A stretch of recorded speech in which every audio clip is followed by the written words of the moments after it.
Mali, un juge lié à Al-Qaïda fixe les conditions de la réouverture des écoles maliennes publié le 12 novembre 2022 par Miadjo. Un juge malien influent lié à Al-Qaïda a déclaré que certaines écoles du pays ne pouvaient rouvrir que si les garçons et les filles étaient séparés et portaient des vêtements islamiques, selon une lettre vérifiée par l'AFP jeudi. La lettre, adressée au gouverneur de Tombouctou, appelle également les autorités scolaires à introduire l'arabe et l'étude du Coran. Un demi-million d'enfants au Mali ont été touchés par 1766 fermetures d'écoles, a déclaré l'UNICEF en octobre. Les groupes djihadistes affirment que le système éducatif malien ne respecte pas les réglementations qu'ils préconisent en permettant aux garçons et aux filles de se mélanger, en utilisant le français et en autorisant des tenues vestimentaires considérées comme contraires à leurs règles. Le juge, Oukouka Agé Al-Husseini, a précisé les 3 conditions de réouverture des écoles, dans les zones sous influence djihadiste,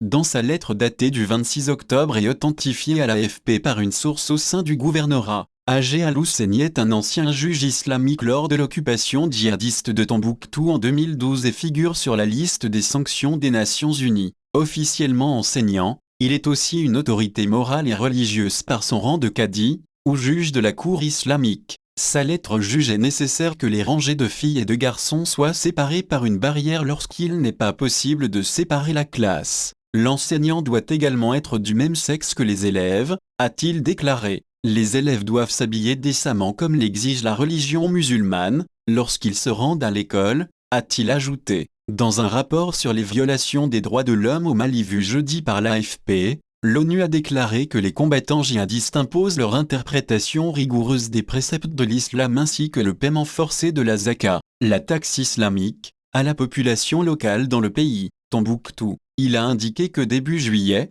7 femmes qui ne portaient pas de voile noir à Dukira, dans la région de Tombouctou, ont été fouettées par des combattants sous la bannière du Jama'a Nasr al-Islam al-Muslimin, JNIM, lié à Al-Qaïda, dirigé par Iyad Ghali.